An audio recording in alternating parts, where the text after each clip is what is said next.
This might actually become one of the biggest secret weapons for language learners. Microsoft's Bing AI is blowing up and it's getting scary good at a lot of things, including languages. But AI hasn't been very helpful to language learners before, so something must be different this time. In fact, the more that I looked into this, the more that I realized that this AI combines a lot of unique tools that make it a nearly perfect Swiss Army knife for a language learner. In this video, we'll go over the 3 ways that Bing AI will completely change how we learn languages and how you can take advantage of this to learn faster. A little later, we'll also cover the big flaws with this technology that you should watch out for while it's still developing. But the magic of this technology is available for anyone to use to learn languages, starting with this first part, which is natural native conversations whenever you want. It's almost impossible to really learn another language without having back and forth conversations to practice listening to someone and responding back to them live in the moment. And that's why many great language teachers continuously emphasize starting to speak and have conversations as soon as possible and as often as you can. The goal is to combine all the vocabulary and grammar that you learned while studying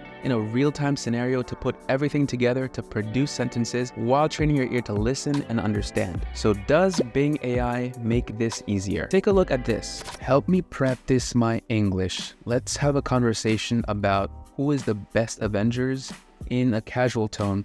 You start. Sure. I'd love to help you practice your English. Let's talk about the Avengers. I think the best Avenger is Iron Man. He is smart, funny, brave, and rich. He has a cool suit that can fly and shoot lasers. He also sacrificed himself to save the universe from Thanos. What do you think? Do you agree or disagree with me? That's a respectable take, but I'm gonna have to push back and say that Thor is actually the best Avenger. He's practically immortal. He's got super strength, speed, healing abilities, and come on, lightning. I see your point, but Thor also has some flaws.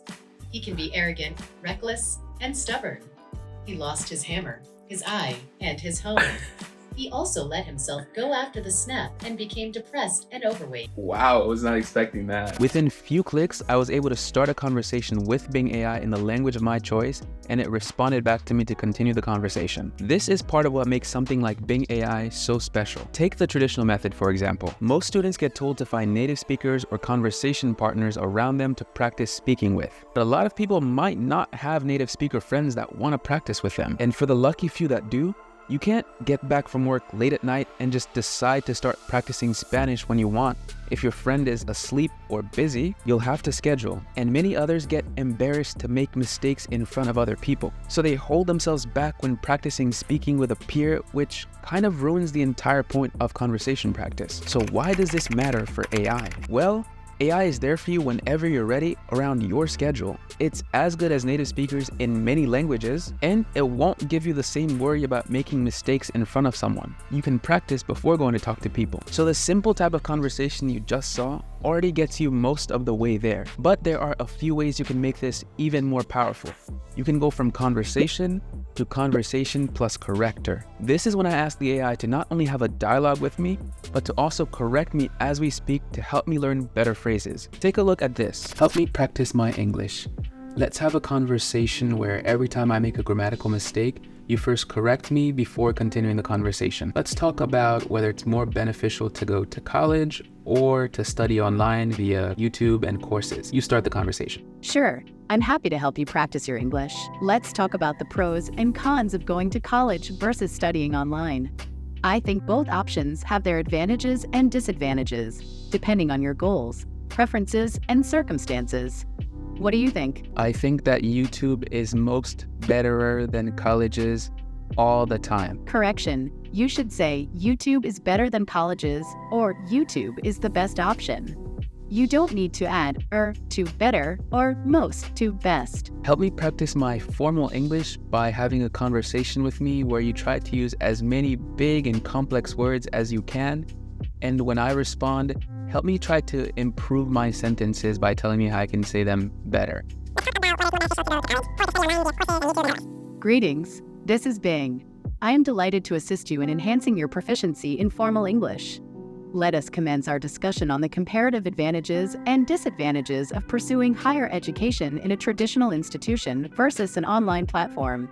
In your opinion, what are some of the factors that influence this decision? Well, Bing, I hereby present that you are preposterously incorrect in deducing that at any vantage point, YouTube can surpass college in some way educationally. Your sentence is grammatically incorrect and unnecessarily verbose. A better way to express your disagreement would be, with all due respect, I strongly disagree with your assertion that YouTube can ever surpass college in any educational aspect. If you noticed, in the first example, I had the AI correct me whenever I made a mistake to fix my errors. And in the second example, I more wanted to level up the phrases I already know to sound more natural, more varied, and more native when I speak. But being able to practice conversations with an AI becomes useless if you can only do it tethered to your computer at home, which is where the second part comes in. Bing has a mobile app with voice features built in. Microsoft knows that many people access the internet with phone and other mobile devices, so they launched a mobile app that's just as good as the desktop web version. The app is called Bing on the App Store, and when you open it, you just need to tap here to access the chat. Now you can have a conversation the same way as before, but using your phone. Bing, ¿cómo es tu nivel de español? Hola, este es Bing. Mi nivel de español es bastante bueno, pero todavía estoy aprendiendo. ¿Qué te gustaría saber? The magic of something like this is being able to get up, go outside, and practice speaking Spanish or whatever language you want while you're out on your morning walk or going about your life. Dime algunos adjetivos más avanzados y complicados que utilizarías para describir Thor y qué significan. Hola, este es Bing. Algunos adjetivos más avanzados y complicados que utilizaría para describir a Thor son impetuoso, que actúa con ímpetu, fuerza o violencia, sin reflexionar ni medir las consecuencias. If you look at the landing page in the chat section of the app, you'll see that Bing actively gives you suggestions to continue the conversation. So if you ever get stuck or want some creative ideas, you can use these suggestions to keep the conversation flowing. You also have this button to clear the conversation and start a new chat from zero. And you can tap here to type instead of speaking. Then there's this button here which takes you to the settings page where you can change the language and other options. As for the 3 conversation modes right here, it'll be easier to understand what these do when we consider this third part of Bing AI, which is that Bing AI is connected to the internet. This is a huge advantage that Bing AI has over other options. You can actively talk with the AI about things happening right now in the world, have it look up information for you, and personalize it to you based on the information available online. For example, you could have Bing AI recommend you a real restaurant that's nearby, tell you some of the dishes that you can order in that restaurant, and give you some phrases that you can use to actually order in a different language. Recomiéndame un par de restaurantes mexicanos que estén cerca de Times Square y algunas cosas que podría pedir de sus menús. Buscando restaurantes mexicanos cerca de Times Square. Claro, me encantaría ayudarte. He buscado algunos restaurantes mexicanos que están cerca de Times Square y te he seleccionado 2 que tienen buenas opiniones y menús variados. El primero es Rosa Mexicano. This is just one example, but this feature of access to the internet allows you to talk about a whole host of things that you wouldn't be able to otherwise, like the results of the most recent World Cup, the new Disney Pixar film Elemental, or you could give Bing AI a link to an article and have a conversation about the content directly in that article. Let me show you how powerful this is. Help me practice my English by telling me about the article in formal English and then again in simple English. Sure, I'll try to help you. Here is the article summary in formal English. The article reports on the achievement of Mr. Beast, a renowned YouTube personality who became the first individual to attain 1 million followers on Threads, a novel social media platform inaugurated by Meta, previously Facebook. Going back to the 3 modes, according to Bing, the AI chat has 3 conversation styles: creative, precise, and balanced. Creative generates longer, more creative answers, and it's good for general conversations that are not super factual. What would be your superpower if you could choose? That's a fun question. I think I would choose to have the power of teleportation. That way, I could travel anywhere in the world in an instant and explore different cultures and places. Precise mode focuses on shorter, factual answers. So this is usually going to get Bing to look things up on the internet to give you factual information rather than have an open dialogue. What would be your superpower if you could choose? As a search engine, I don't have the ability to possess superpowers. However, in this context, a human might say that they would like to have the ability to fly, or to be invisible, or to have super strength. Balance mode tries to give you the best of both worlds. It leans factual at times and opens to more creative, conversational at other times. What would be your superpower if you could choose? As an AI language model, I don't have the ability to choose a superpower.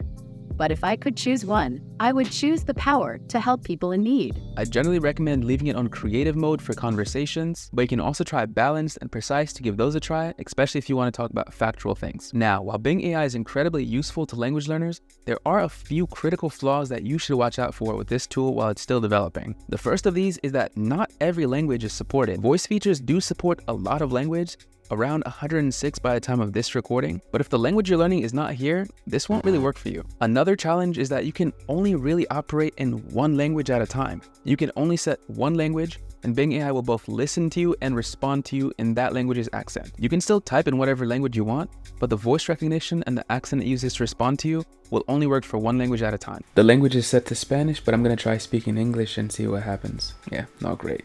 You'll also have to go all the way to the settings page to change the language, which is a bit far away at times. Next up, you'll notice that your chats have a counter here. This represents a 30 response limit. After 30 responses, you'll have to start a new chat. This makes life harder if you want to continue the same conversation without having to start a new chat thread where Bing AI will lose the context of the previous conversation. Another flaw is that to use the desktop web version, you'll have to install Microsoft Edge, which not everyone will want to do. But you can find Microsoft Edge here by searching it, download it, and once you open it up, go to bing.com and switch to chat. It's best if you log in, so I'd create a Microsoft account and log in to get all the features for free. The big thing to watch out for is that Bing AI can get information wrong. So even though I think this is a great tool for language learners, I would still recommend to check with a language teacher or online every so often to ensure that you're learning the right things. One other thing you can do is ask Bing AI to give you sources for the information it's giving you, and then use the sources to verify what you're learning. If you want to see how to avoid some of these flaws, maybe ChatGPT with a voice is a better option for you for languages, which I break down in this video right here. So I'll see you there, and hasta la próxima.